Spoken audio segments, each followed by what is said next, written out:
From carrot flutes to tariffs, the strangest stories of the week.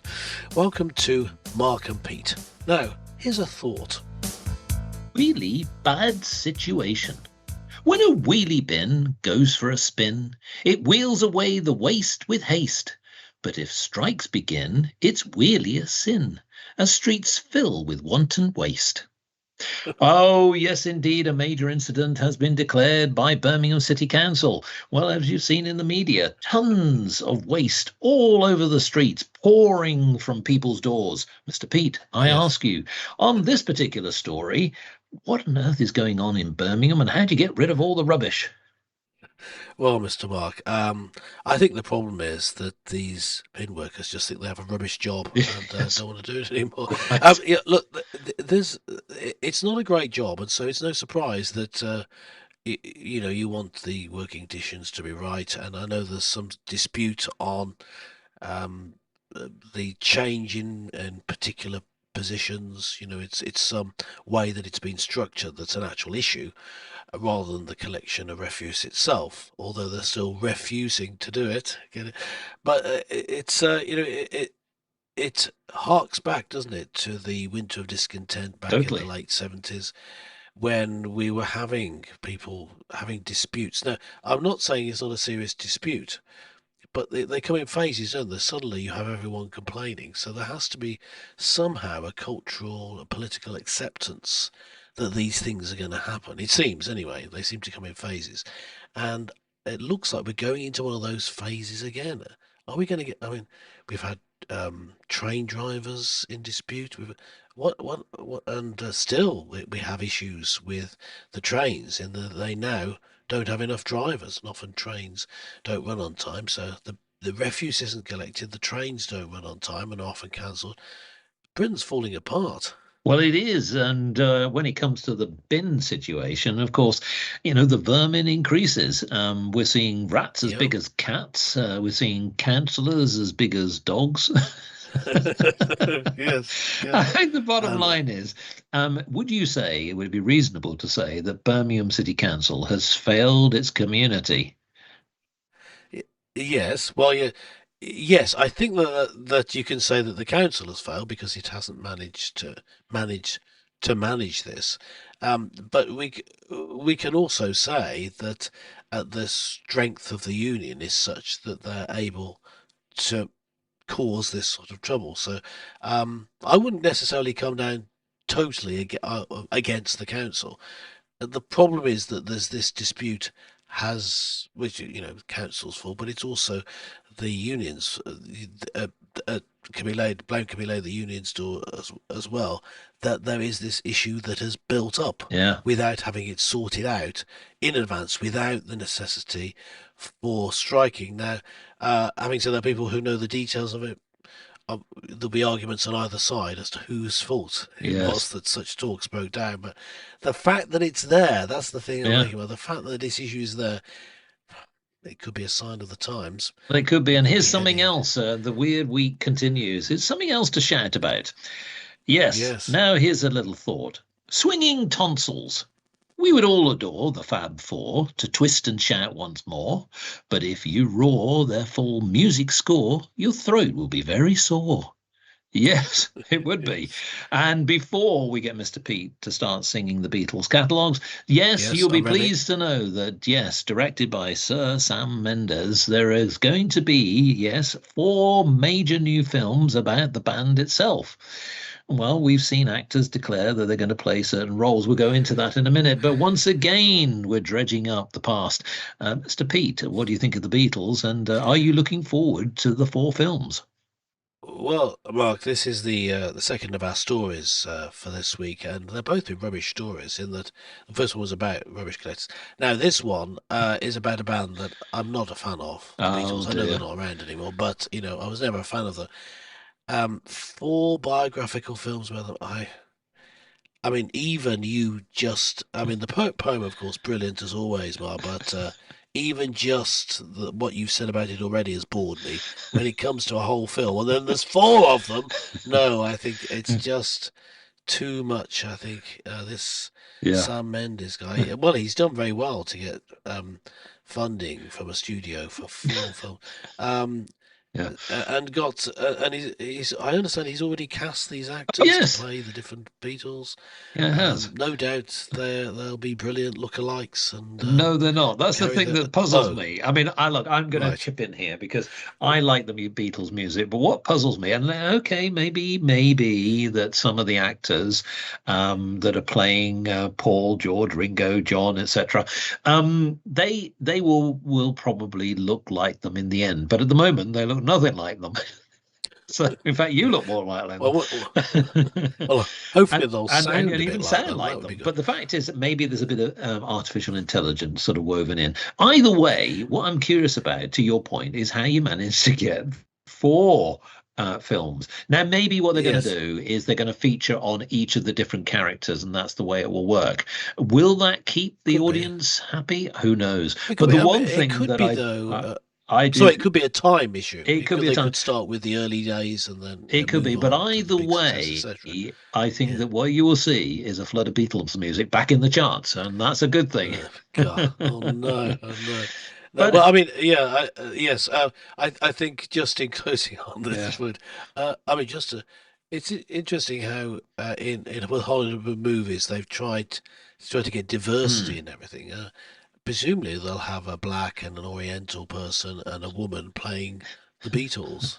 Uh, Well, or maybe. Who perhaps knows? we've moved past such woke nonsense. But I understand. I've got a note here that none of the actors actually cast, who are all white men as they really were, are from Liverpool. So Ah, yes, that's another matter. is that yeah, that's not that authentic, I would say. No, but Moving look, on, here's the moving thing. on. Here as we move on, because this will have you spitting nails. If you hammer home foreign goods with tax, it will pound the pound until it cracks. And when getting down to the brass tacks, it nails uncertainty as business slacks. Yes, Yes. US President Donald Trump has imposed Oh, many tariffs across the world on many countries. Well, what does this really mean? We've seen the formula. Does it all add up? Mr. Pete, I ask you, what do you think about these tariffs, and are they a good thing for the United States? well, I've been through a whole range of thought on the tariffs because, Ah, as you know, or as regular listeners will know, when I talk about things like international trade, in favour of free trade, and yes, so that means, where possible, having no tariffs or at least having a very low fixed tariff, for everyone. So, the, when Trump, who's grasp of the economy and ability to manage business is legendary. And I think, well, no, he's bringing on these tariffs. What is he trying to do? It's shocking. yes, 10% flat rate on all imports, uh, and then much higher ones on certain goods, and then on certain countries, depending on what I believe. We were discussing this off air. It does seem that it's to do with the trade deficit with the country in question, yeah, which he would perceive as being due to unfair trade barriers put in place by that country. But what I've come to see is what he's trying to do is a big reset of the trade is done. For example, he wants to onshore, as he would put it, bring back to America the production of a lot of the products that are currently made elsewhere. So if you have workers paid very little producing goods, then selling them in the United States, will say, no, I'll put a big tariff on that. We'll make them here. Thank you very much. yeah, Or you can pay them, you can sell them here, but they're going to cost about the same as it would be in America because I put this being made in America because I put this huge tariff on it. Now, for certain goods, that's ultra important, like the chips that you put in computers, and things like weapons, for example, or production of weapons. So you want to bring back certain production, and actually the production of the chips is very important because if that were virtually all of it at the moment happens in Taiwan, oh yeah, if China intervened, suddenly there wouldn't be any, No, and for the rest of the world, and not for America. So I now see the sense of it, and I see the resetting of the world economy through this, potentially. because well, potentially because it looks like in one fell swoop the globalist agenda is over, and See. Klaus Schwab, leader of the World Economic Forum, resigned. Who'd Yes. have thought? Well, look, here's the other thing, because when you look at the top leaderboard, and we'll move on to from this subject in a minute, but if you're in Vietnam, Yes. Oh, hey, yes. guess what? You got 46%. Congratulations. Yes. India got 27%. Well, not too bad. Switzerland got 32. Now Thailand got 37. And it goes on and on and on and Yes. on. And Bangladesh I, got 37 as well. Oh dear. Botswana, my goodness, you got 38. Now, if you were in I believe. Cambodia, you got 49%. So I look, believe. it's great. Yes, I believe there was a tariff put on one small island where only Yes. penguins live there. So It's the penguins. they It's tend to have a pick up a penguin. yeah, yes, yeah. But Yes, yeah, it is interesting when Trump announced it in the Rose Garden yes, over there at the White House. with lots of He prickly had this thorns. board holding on into the wind. It was a Mm. bit windy. So he had this small board. He looked a bit like whatever they call those people calling the odds at Oh race yes, courses, yes, calling out yeah. the bets. Uh, Tick s- attack. a l- Mm. yes, so he looked like he was doing that, calling out the odds, Yes, or maybe a bingo yeah, caller. But it certainly looked like. It's certainly a very striking image. He knows how to present things, doesn't he, Trump? So well, it's a striking moment, and very yes, striking in the mind as well, well, as you see him calling out all these different prices, different tariffs. yes, And it also reminded me then of the Eurovision Song Contest. For you, yes. nil point. No point. Quite right. Well, look, here's something else which is slightly more music to my ears, and it can be best described in the following way: bothersome buskers. Hey, Mr. Tambourine Man, don't play that song for me. Your incessant jingle jangling is annoying and out of key. So take yourself upon a trip where the public will not flee, and stop busking on street corners so our eardrums can be free. Yes, so Yes, set says. us free. Busking loud sounds and songs across the streets is not something that seems to appeal to a judge who has ordered Westminster Council to stop the racket. Yes, in Yes, fact, it's deemed that buskers are psychological torture, says the judge. I don't know whether yes. that's really true, and some people may disagree. In Well, fact, where else do you play your wares? You need a license. But look, Mr. Pete, I ask you, what do you think of jingle jangles on the on music in any well, kind of well, street Mr. corner? Mark, if they're singing those flipping Beatles songs, we're Yes, glad to see the back of them.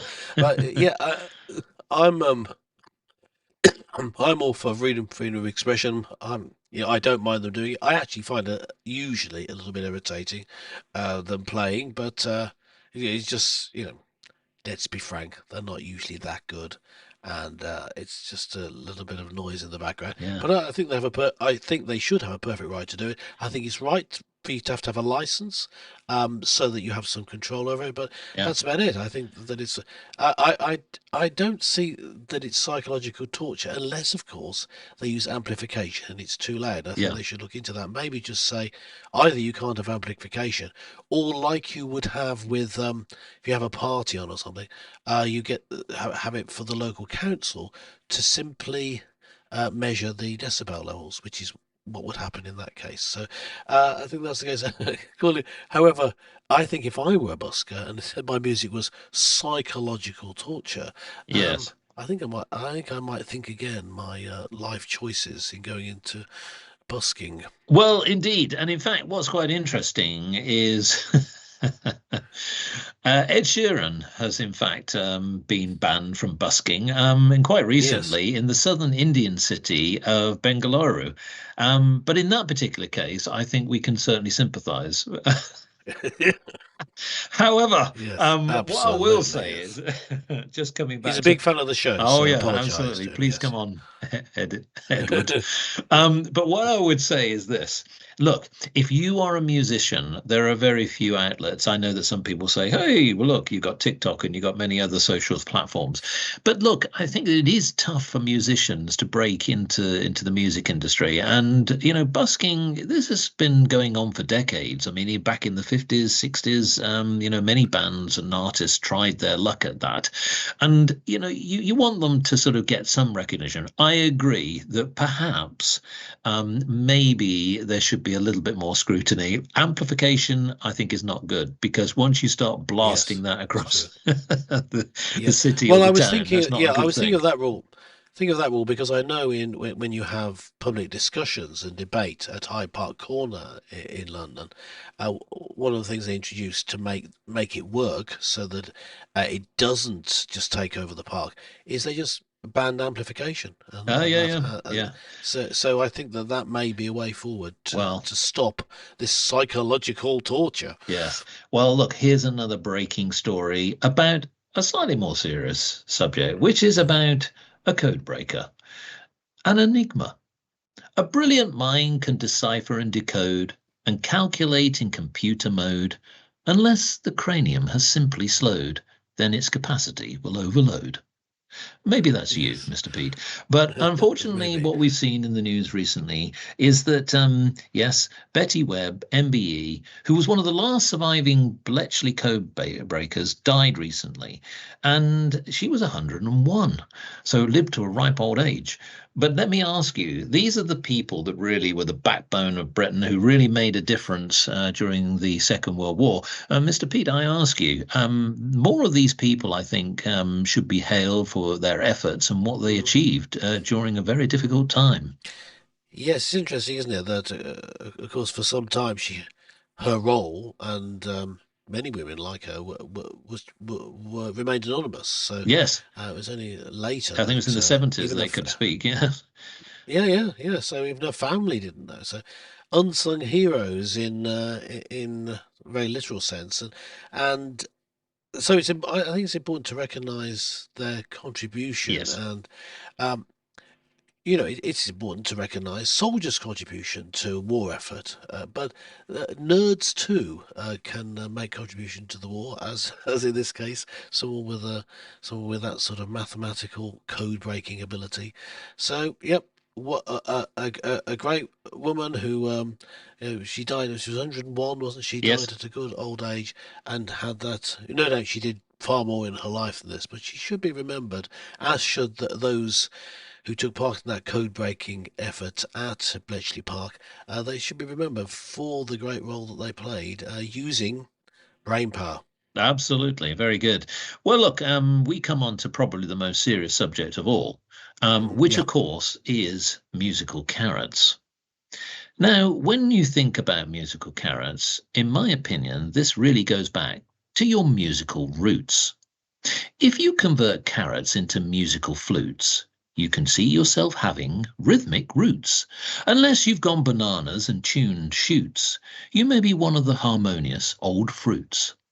And that means King Charles, yes, King Charles, yes, has now managed to really extend his skills by playing popular nursery rhymes onto a carrot. Yes, this was at a reception at the Windsor Castle, where a carrot had been converted into a flute and was able, during his performance, to actually produce Twinkle, Twinkle, Little Star.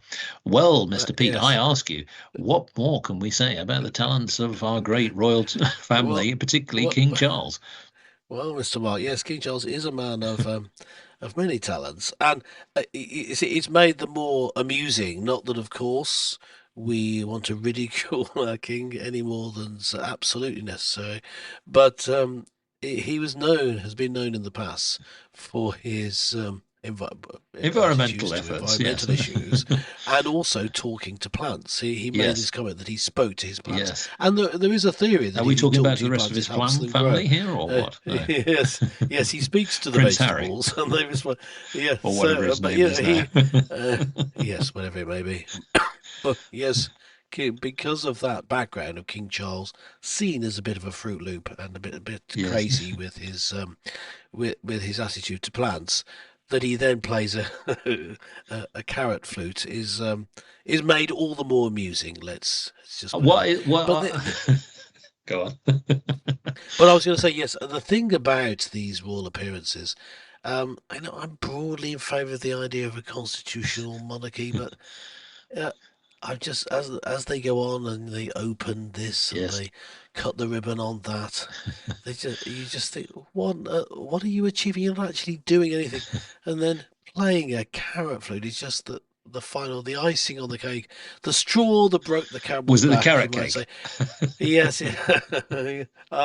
I think Yes. it's amusing, but maybe it just shows the ridiculous and rather pointless nature of the position of our royal family. I'm going to give him credit. At the end of the day, I think it shows that he's prepared to come out into public and do things that shows the lighter side of things. In fact, what he was doing was essentially fashioning a flute made of carrot by the London Vegetable Orchestra.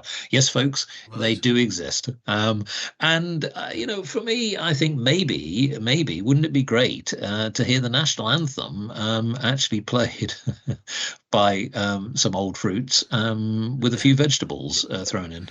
But yes, why not? Well, I mean, I think that's a real royally strange story. Just to finish off this episode. Indeed. It's been one of those weeks. It's been a week of strange stories, and I think we're coming to the end of this episode now. It's goodbye from Mark and myself, and goodbye to a week where strange is the new normal. Catch you next time.